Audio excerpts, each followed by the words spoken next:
Welcome to the Support Center. My name is Tom. We're going to look at family sections and how you can use sections to do a few different things on your website. So let's dive in here. So I like to have a couple different tabs open on my browser, one to my admin page, one to my family site, so I can test and see what I'm doing here. So if I scroll down here, I can go to Users and Families and Sections. That's one way to get there. I can also come over here to Members, takes me back to Families and Manage and Sections. Or on my admin homepage, there's a link down here called Manage and Sections. All take me to the same spot. Now, as you can see, I have no sections created, so I'm going to create a couple sections. I'm going to leave most of these fields blank for now so you can see how they work. Maybe create one called Board Member and save it. And then maybe one called High School Student and save it. So there I have my two sections. Now, a lot of areas of the website, you'll see these sort arrows. So I can simply drag and drop these where I want them. They're sorted alphabetically is how I like it. So now let's see how we can add these to your families. So I can assign families as the part of these sections. So I'm going to go to Manage. You can see I have 3 different families out here. I'm going to go to George Washington. And if I scroll down, I will see these sections that are created. He is a board member. So I'm going to update it. That's one way, is through an individual family. I can also use the edit info link here. This will give me a listing of all my families. I can actually maximize this. There we have it, and I can see the sections I've added. So let's say this is a junior or high school student and a high school student, and this one's a board member. I'm going to save it. So there we have shown you 2 different ways to add people to sections. You can do it through edit info or through individual families.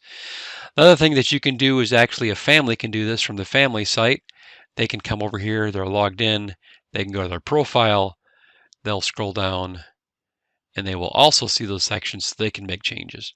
But let's say we don't want to have families make those changes. I can come back to my admin site, I can go to sections. Right here we have yes, gives families the ability to select their sections. If I change this to no, automatically saves. Now if I come back to my profile, I can see that those section options have completely disappeared. They don't have the option to change their sections. I'm going to turn that back on. I can actually go into individual sections. Let's say, let me add one more so you can see what this looks like. Junior high student. Okay, so now we have, I'm going to rename this to, there we go, like so, board member, junior high student, senior high student. Maybe I want to put school in here too to be consistent. There we go. All right, so we've got 3 sections. So now, let's say I don't want people to change their board member section. I can hide that. Okay, so if I come over to my profile and I refresh and I scroll down, I will see they have junior high and senior high, but that board member is hidden. I've given it the ability to change some, but not all of them. Okay, so there's some settings that you can change. Let's see, what else can we do here? We can actually set a default section. So maybe we have one called New Family 2021 or whatever year it is. And I can set that to default. So now if a new family registers, they will automatically, maybe I want to hide that too. Don't have to, but maybe I want to hide it. So this default setting is for new families. So when a new family requests membership, completes that process, they will automatically be defaulted to this new family 2021 section. Now there's a few different reasons you may want to do that. Namely, the one that we jumped on into is registration dates.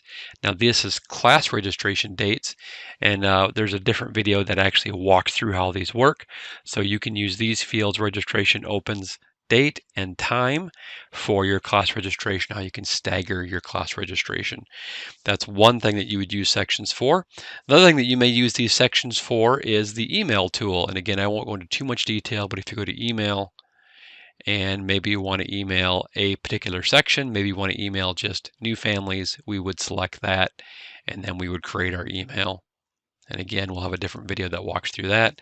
Another thing that you might want to use this for is creating invoices. So over here in accounting, and if I go to invoices and I click on plus next to the invoice, I can actually scroll down here and I can see these different sections that I've created. Okay, I have people in board member, people in senior high.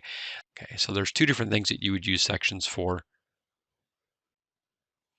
So if I come over here to my family website and I click on my family directory link, I can see my directory, click on online directory, click again, it's actually sorted by the sections. I see that this Washington family isn't in a viewable section because the board member section is hidden, but I can also see who is in the senior high school student section.